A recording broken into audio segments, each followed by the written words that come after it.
आज का विषय ये है कि श्री निसर्ग जी दत्त महाराज से वार्तालाप में प्रश्नकर्ता प्रश्न करता है कि क्या जिसका जन्म होता है उसकी मृत्यु भी होती है। प्रश्नकर्ता, साक्षी चेतना अस्थायी वस्तु है अथवा नहीं। महाराज, यह अस्थायी वस्तु नहीं, ज्ञाता का उत्थान और अवसान ज्ञान के साथ साथ होता है। वह वस्तु जिसमें कि ज्ञाता और ज्ञान उठते और विलीन होते हैं, काल निरपेक्ष हैं। अस्थायी या शाश्वत इस प्रकार का शब्द उस पर प्रयुक्त नहीं किए जा सकते हैं।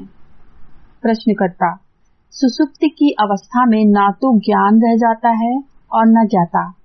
उस समय कौन सी वस्तु शरीर में संवेदनशीलता और इंद्रियगम को टिकाए रखती है। महाराज, तुम निश्चय पूर्वक ऐसा नहीं कह सकते कि ज्ञाता का अस्तित्व सुषुप्ति में नहीं था। यह कहना पर्याप्त है कि तब वस्तुएं और विचारों का अनुभव नहीं था। बस इतना भर कहा जा सकता है, परंतु अनुभव और अनुपस्थिति भी तो अनुभव ही हुआ। जैसे कोई किसी अंधेरे कमरे में प्रवेश कर कहे, मैं कुछ नहीं देखता। एक जन्मांध मनुष्य अंधकार का क्या तात्पर्य है यह भी नहीं जानता।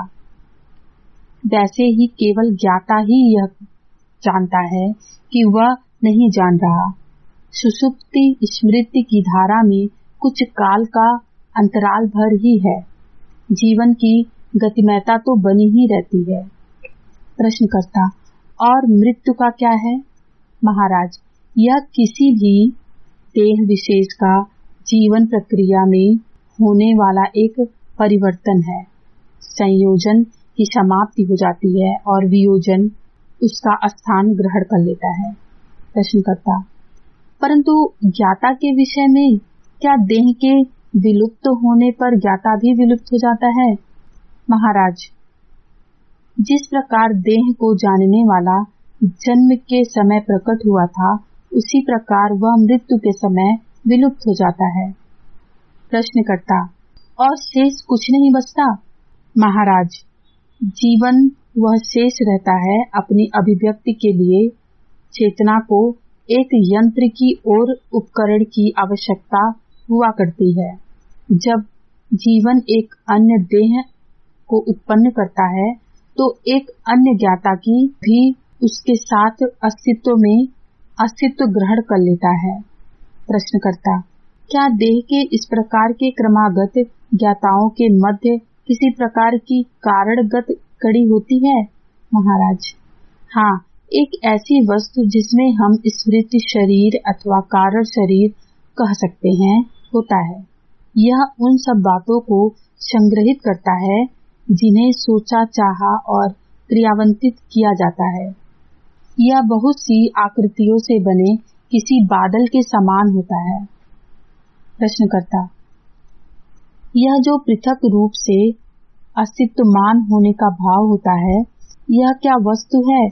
महाराज, यह एकमात्र सद वस्तु का वास्तविकता का किसी भी पृथक देह से बना प्रतिबिंब है। इस प्रतिबिंब में असीमित और सीमित के विषय में भ्रम हो जाता है और उन दोनों में एक वस्तु की तरह ग्रहण कर लिया जाता है। इस भ्रम को मिटाना यही योग्य का ध्येय होता है। प्रश्नकर्ता, क्या मृत्यु इस भ्रम को नहीं मिटाती।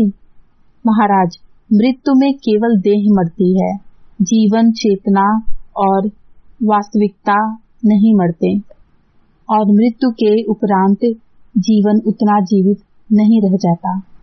प्रश्नकर्ता, पर क्या कोई पुनर्जन्म ग्रहण करता है। महाराज, जिसका जन्म हुआ था उसे तो मरना ही होगा। केवल अजन्मा ही मृत्यु रहित होता है। उसका पता लगाओ जो ना तो कभी सोता है और ना ही कभी जागता है, और जिसका धुंधला सा प्रतिबिंब ही हमारा मैं का भाव है। प्रश्नकर्ता, मैं इसका प्रयत्न किस प्रकार करूं। महाराज, तुम किसी वस्तु को खोजने के लिए क्या प्रयत्न करते हो, इसमें तुम अपना पूरा मन और हृदय लगा देते हो। इसके लिए तुम में अभिरुचि और सतत स्मरण होना चाहिए। जैसे कि स्मरण रखना आवश्यक होता है, उस सब को स्मरण करना यही सफलता का रहस्य है और लगन के माध्यम से तुम इस तक पहुँचते हो। प्रश्नकर्ता, क्या आपका आशय यह है कि खोज करने की इच्छा होना भर पर्याप्त है, परंतु पात्रता और अवसर निश्चित रूप से ये भी उतना ही आवश्यक होता है? महाराज, सर्वाधिक महत्वपूर्ण बात है विरोधाभासी बातों से मुक्त रहना। ध्येय और सत्ता परस्पर भिन्न तलों पर ना हो। जीवन और विवेक के मध्य द्वंद्व ना हो। आचरण व्यवहार हमारे विश्वास को ना तोड़ता हो, चाहे इसे सच्चाई कहो या समग्रता कहो अथवा पूर्ण समर्पण। पर तुम्हें पीछे नहीं हटना चाहिए और ना ही अपनी उपलब्धियों को छोड़ना या नष्ट करना चाहिए। लक्ष्य के प्रति अटूट आग्रह और ईमानदारी से जुटे रहने से तुम्हें तुम्हारा ध्येय प्राप्त होगा। प्रश्नकर्ता, दृढ़ आग्रह और समर्पित भाव तो ईश्वर प्रदत्त हुआ करते हैं और निश्चित ही मुझमें तो वे अल्प मात्र भी नहीं दिखाई पड़ते। महाराज, जैसे जैसे आगे बढ़ोगे सब हो जाएगा। पहले पहला तो कदम उठाओ।